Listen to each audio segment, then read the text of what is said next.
하둘셋 안녕하십니까. 사마에럴입니다.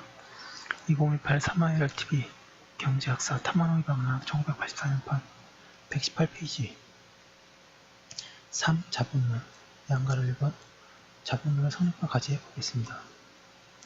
사마에럴TV 질책, 구독, 추천을 부탁드리고 유튜브 구독, 대상 목록을 추천합니다. 자본론은 마르크스 경제학 연구의 집대성의 모두 3권 1번이 자본의 생성과정, 2번이 자본 유통과정, 3번이 자본주의적 생산의 총과정. 1번 1편 상품의 화폐를 비롯한 17편 98장으로 된 위대한 저자이다. 1849년 런던에 정착한 마르크스는 그 후시 10수년간 경제학 연구에 몰두했다. 그 당시 친구들은 마르크스를 경제학자로 된 헤겔, 사회주의자로 된 리카르도 라고 평가하고 있다. 이 시기에 마르크스는 스미스, 리카르도 등의 고전파 경제학은 물론 루소, 로크, 휴me, 벤담 등의 사회철학, 패티 토마스 모어 등의 영국 초기의 경제학, 중상주의, 켄의 튀르고 등의 중농주의 등의 경제학이라고 119페이지 이름 붙은 책으로 그의 눈을 피할 수 있었던 것은 거의 없을 정도로 모든 문화를 넓고 깊게 섭렵했다. 약간 좀 좋게 얘기하고 있네요. 경제학 책에 그치지 않고 공장 감독 관독관 보고서 등 당시 노동 사정을 전해주는 보고서, 통화 신용 은행제도, 공항에 관한 여러 종류의 보고서, 문서, 여행기 등 경제 사정을 전하는 문제에도 시간을 아끼지 않았다. 이러한 연구의 성과는 1857년부터 다음 해에 걸쳐 그의 자본론으로 정리 완성된 노트 형식의 경제학 비판 요강, 1859년의 자본론의 서론적 부분에 해당하는 경제학 비판, 1869년 3월에는 잉여가치라는 개념을 기초로 한 잉여가치 학설사, 이것과 거의 전후하여 자본론 제2권, 3권의 초급, 제1권의 반복된 축으로 나타났다. 그 결과 1867년에는 자본론 1권의 초판이 출간되었다. 2권, 3권은 마르크스의 생전에 정리 완성하지 못하고 초고대로 남아있다가 엥겔스에 의해서 정리되어 기본적으로 초급 노선을 그대로 지니고 있다가 각기 1884년, 1894년 지금의 모습으로 출간되었다. 자본론은 그 이름이 보여주듯이 자본을 주제로 하고 있다. 이 이름 속에서 경제기구가 자본을 중심으로 형성되었고 인노동과 토지 소유는 이 중심의 존재인 자본이 규정되어 전체적 기구의 움직임이 기본적으로 자본의 움직임에 의해 이루어진다는 견해가 엿보이고 있다. 앞에 자본론의 성립 경위가 나타내주듯이 당초 마르크스는 고전파 경제학이 취급해왔던 재봉주에 계속 의거하면서 이 취급 방법을 비판하는 경제학 비판의 스타일로 연구, 소술하고자 했다. 거기에서는 자본뿐만 아니라 토지의 소유, 인노동, 국가 등도 각자 서로 독립적인 움직임을 구성하는 범주로 되어 있고 이들 독립적인 재범주의 상호작용의 결과인 세계시장과 공항의 형태로 이들 재규정을 총괄한다는 계획이 고려되었다. 그렇지만 이 계획이 진전되어 점차 경제사정의 통달해감에 따라 자본이라는 범주가 경제기구에 점하는 역할에 점점 깊이 인식하게 되었다. 특히 자본의 규정으로서의 잉여가치의 파악은 잉여가치의 원천에 관한 인노동과 자본의 관계, 토지 소유의 경제적 규정인 지대의 잉여가치에 관한 관계, 지대는 자본이 획득하는 잉여가치의 한 가닥에 불과하다고 되어 있다. 에 대한 인지가 통해서 마르크스의 구상을 비약시킨 추측돌이 되었다. 이리하여 자본론은 상류의 관점의 일관책으로 구성되었기에 이르렀다. 마르크스가 경제학 연구를 하게 된 계기였던 유문사가는 현실을 120페이지 긍정적으로 이해하면서 동시에 그 부정적인 면을 본다고 하는 양적인 과제를 지니고 있었지만 의거하였던 바 자본론의 과제로서는 생산력과 생산관계의 모순이 해명 속에 더 역점을 두었다. 이러한 과제는 자본론이 여기저기에 추구되고 있다.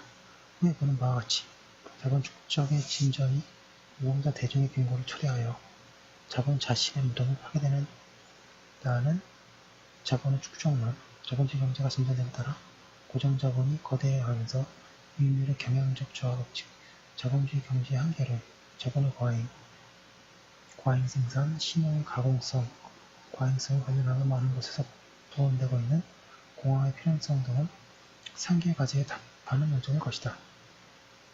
이것은 이른바 자본주의의 역사적 운명을 점치라는 요점이었다. 그렇지만 자본론의 과제는 생산력과 생산관계의 모순의 형태를 해명하는 것만이 아니었다. 인물 차관적으로 말한다면 자본주의 경제에 있어서 생산관계의 존재 방식 그 자체를 해명한다는 과제가 있었다. 과제 달성이라는 관점에서 본다면 자본론에서는 이러한 방향이 보다 컸다고 할 수 있다. 여기에는 해명되고 있는 생산관계라는 것은 단지 자본가와 노동자, 생산수단을 소유하고 있는 노동자를 지배하는 자본가 계급과 생산수단에는 배제되어 효자생활을 강요해당하는 노동자 계급만이 아니다.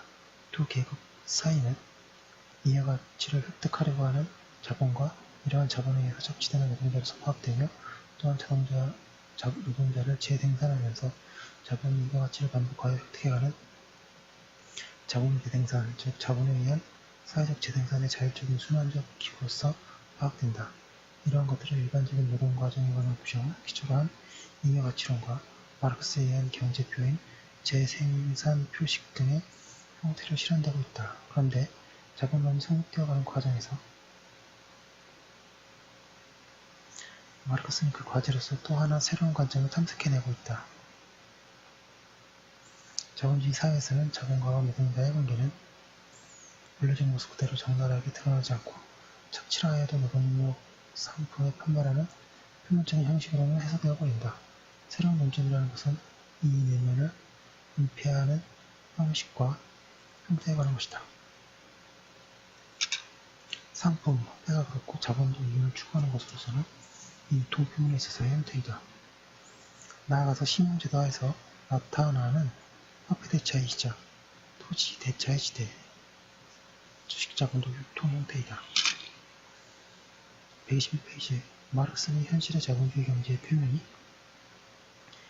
이러한 유통 형태로 분식이 되어 은폐되고 있다는 것을 확인하는 동시에 이들제 형태 사이에 존재하는 것들을 나름의 필연적 구조의 해명, 제 형태가 생산이라는 내면에 규정되어 있는 방식, 제 형태가 내면으로부터 독립하여 운동 안 한다는 도착적 관념의 생성, 가치 생산으로부터 독립한 수입이라는 관념, 그로부터 자본주의 사회를 구성하는 3대 계급이라는 표명의 해명을 새로운 과제로 삼고 있다.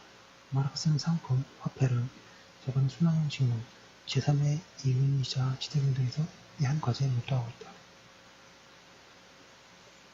예, 반갑습니다. 3화에러입니다.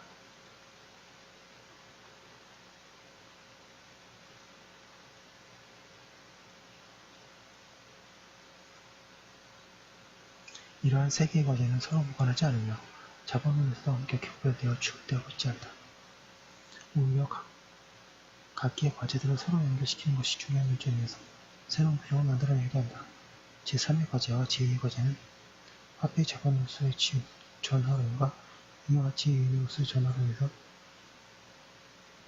그 관계가 논해지고 있고 제1과 제2의 과제는 자본에 영향하여 있는 인구법칙,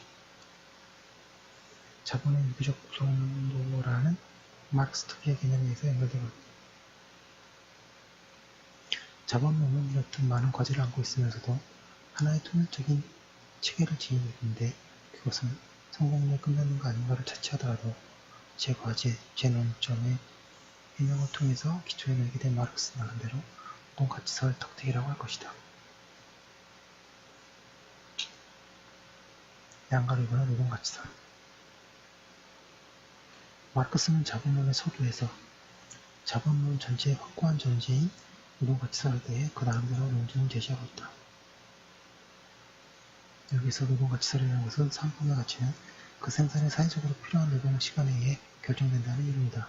여기에는 재화에 투입된 노동이 가치를 낳는다든가 제3품 간의 교환 비율, 이에 화폐 표시인 가격도 포함한다. 이 투하 노동 시간에 의해서 결정된다는 뜻까지 포함되고 있다. 마르크스는 이것을 다음과 같이 논증하고 있다. 상품은 두 가지의 성격을 지닌다. 그 하나는 사용가치라고 불리면서 인간의 욕망을 만족시키는 것. 그 무엇이다? 그것은 예를 들어 철이나 밀, 옷 등이 될 수 있다. 상품이 가진 또 하나의 성격은 서로 교환되는 120페이지 다수의 상품에 공통되고 있는 가치라는 개념이다. 예를 들어 1쿼터의 밀은 X량의 구도량, Y량의 비단, Z량의 근과 교환된다. 이것은 1쿼터의 밀은 X량의 구도량이라는 식으로 표현하여 교환 방정식이라고 이름 붙인다면 이 방정식의 등으로 성립되는 요인은 가치이다. 밀이라든가 구짝이라는 것은 각기 상품의 사용가치이고 이러한 면에서 두 개의 상품은 서로 이질적이라고 할 수 있다. 따라서 그러한 면은 등호를 성립시키는 요인도 아니고 가치도 아니다.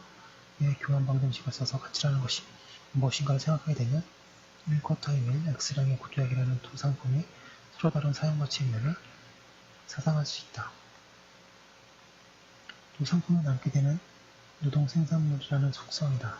사용가치를 사상하면 동시에 노동의 서로 다른 측면, 구체적 인용 노동의 측면도 사상되므로 노동 생산물이라는 것은 추상적 인간 노동의 생산물을 뜻하게 된다. 즉, 밀을 재배하는 노동, 구두약을 제작하는 노동이라고 말하는 것처럼 노동에 기출하는 구체적인 형태는 밀, 구두약의 경우 서로 다르지만 그러한 노동이 인간의 두뇌, 근육, 신경, 손 등의 생산적 지출이라는 점에서 공통된다. 교환 방정식을 성립시키는 두 상품의 공통적인 요인은 이 추상적 인간 노동으로 이것의 가치를 창출한다. 또한 가치의 크기는 그 상품에 투하되고 있는 추상적 인간 노동의 양에 의해서 결정된다. 주제하다시피 노동가치설은 스미스, 리카르도 등의 고전파 경제학에서 이미 그 이론적 체계가 정비되었다. 그들의 노동가치설은 다음과 같은 근거에 기초하고 있다. 자신의 노동력에서 만들어진 물건은 자기 자신의 것이라는 소유권 발생에 저양권론을 대전제로 하여 자기 자신이 갖고 있는 것에는 스스로의 노동이 투하되고 있고 이 노동은 수고, 노고, 의무, 자기 자신의 안식, 자유, 행복에 상응하는 부분에 희생하고 있다. 다른 제어가 교환될 때에는 이 교환을 가해서 수고, 노고의 치루어진 희생을 잃게 되지 않는 교환비를 생각하게 된다. 교환 상대방도 마찬가지로 생각하고 있다면 결과적으로 교환비율은 교환되는 제어에 포함된 수고, 희생의 양, 즉 노동량에 의해서 결정이 된다. 이러한 논리는 개인주의적 권리주의에 기초하고 있어 독립적 생산자끼리의 개별적인 접촉에 낳은 결과로서 노동가치론을 설명하고 있다. 자본론의 노동가치설은 그 상당 부분을 이러한 고전파적인 차원으로 이해할 수 있지만 또 한편으로 거기에는 고전파와는 123페이지 결정적으로 다른 새로운 관점도 포함되어 있다. 교환 방정식을 써서 추상적 인간 노동을 도달하는 방법은 사회 사상을 취급하기에는 매우 형식적인 것처럼 보이며 또한 교환 시에 생산이 치루어진 희생을 필사적으로 잃어버리지 않으려고 노동량에 독자적인 의미를 부여하는 고전파적인 생산자에 매우 딱 들어맞는 것으로 보여진다. 그렇지만 1쿼터의 밀은 X양의 구조약이라는 교환 방정식은 상품 전체를 배후에 두면서 재생품 간의 교환 비율의 전제를 전제를 하고 있다. 그렇죠. 이게 약간 시대에 뒤떨어지는 게 액면 가로 비교하면 되죠. 화폐의 교환 가치 비율을 알 수 있으니까요. 1쿼터의 밀 상품이 독립적인 전제로서 역시 독립적인 구조약 상품과 관계를 맺는다고 생각되지는 않는다. 그것은 이른바 방대한 종류의 상품으로 이루어지는 상품의 세계에서 밀이라는 상품이 점하는 양적인 위치를 표시하는 것으로 교환 방정식은 사회적 전체성의 대비를 내포하고 있다. 상품의 두 요인 중에 하나인 가치는 상품 세계 이론으로 타악론과 관계하고 있다는 것을 보여주는 계기이다. 상품의 사용가치로부터 추상한다는 것은 상품의 전체성의 계기에서 고찰하는 것이고 교환 방정식의 양면에 있는 상품에서 노동 생산물로서의 공통성을 본다는 것은 상품 세계에 배어 있으면서 상품 세계를 성립시키고 있는 사회관계에서 상품의 가치를 고찰하는 것이다. 상품 세계에 적응하는 인간의 사회관계라는 것은 노동을 제공하면서 사회 전체의 재생산을 계속하고 있는 사회적 생산 유기체, 노동의 질량 편성이다. 여기에서는 사회적으로 필요한 노동 종류, 각각의 적당한 노동량과 할당된다는 식으로 인간 노동이 제공되고 적용되는 노동력을 통해서 각 개인은 사회에 참가한다. 개인의 노동은 사회적 총노동의 구성 분자인 것이다. 노동의 이중성, 즉 구체적 유형노동과 추상적 인간 노동은 사회에 있어서 인간 노동의 전체적 관점으로부터 획득된다. 그리고 인간의 근원적 동등성이라는 사회 철학에서 연마되어진 원칙에 기초한 인간 노동의 동등성, 이종 노동의 동등성을 전제한다면 인간이 제공하는 노동은 그 종류에 상관없이 그 시간적 계속에 있어서 동등의 평가를 받게 될 것임을 쉽게 이해할 수 있다. 노동 생산물의 평가도 이것을 반영하는 외에는 근거로 할 만한 기준이 없을 것이다. 이와 같이 마르크스는 산품이 지닌 사회적 전체성의 계기, 노동의 제공에 유도하는 사회 전체, 인간의 노동의 근원적 동등성 부분 개념을 매개로 하여 노동가치선에 도달했다고 생각된다. 그것은 고문이 164페이지 주의적 개인의 의식적 행위에서 나오는 결과로서가 아니라 그의 명예에 관계없이 인간을 규정하는 사회법칙으로서 묘사되었다. 이리하여 마르크스는 노동가치선을 매우 새롭게 전개할 수 있었다. 어느 의미에서 고전파적인 노동가치선을 차원 달리한다고도 할 수 있다. 고전파는 노동가치선을 어디까지 실제적인 차원에서 발견하려 했는데 이와 같은 전개는 전체라는커녕과 인간 노동의 근원적 동등성에 일가하고 있는 것으로서 노동가치설이 인간 사회의 근원적 차원에서 설정되어 궁극적으로 사회금의 양상을 드러나고 있다. 그것은 노동이 유동적인가 아닌가, 일반자금, 원료, 기계 등이 거대함과 근소함과에 상관없이 통용되는 노동의 평가 문제이다. 그렇다 해도 실제 세계에는 근원적 노동의 동등성이 그대로 실현되는 것을 저지하는 실제적 요인이 있으므로 위에서와 같은 관점은 실제 세계에서는 아무런 실천적인 주장을 하지 못한다. 오히려 노동가치설이라는 것은 노동에 대한 평가의 사회의식으로서 실제하고 있다. 마르크스에 의한 노동가치설의 운동은 이러한 의의를 충분히 부여받을 만하다. 그렇지만 마르크스 자신은 고전파와의 차이를 확실하게 확정시키지는 않았다. 그래야 마르크스는 고전파와 마찬가지로 자기의 노동가치설을 실제적인 의미로 파악을 했는데 그것은 계기체와의 교환 비율이다. 바로 리카르도가 노동가치설을 순수하게 적용할 수 있는 조건으로서 생산수단이 아직 발달하지 못한 초기 사회를 상정했듯이 마르크스는 소상품 생산 사회를 상정하고 또한 노동의 동등성을 실제적으로 실현할 수 있는 조건으로서 기계, 생산수단 발달하에서의 노동의 단순화, 노동운동의 자유를 상정했다. 그렇지만 이 두 가지의 상정은 역사적으로 서로 배척하고 있음에도 불구하고 얄궂게도 실제적인 차원에서 노동가치설이 실현되기 위해서는 양립시킬 필요가 있는 것이다. 또한 마르크스는 자본론을 전개함에 있어 실제적인 인류학의 양적인 규정으로 노동가치설을 전제함으로써 가치의 생산 가격으로서의 전형의 문제, 일반 자본도 비용을 하여 자본의 이에 대해서도 이익을 요구하기 때문에 교환 비율이 가치로부터 벗어난 것처럼 보이는데 원래는 어떠한가 하는 문제를 야기하고 있다고 합니다. 마르크스가 이야기한 자본론의 성립과 과제, 그리고 노동가치설을 자세히 봤습니다. 여기까지 한 번 두고 계속 이어서 하겠습니다. 잠시만요.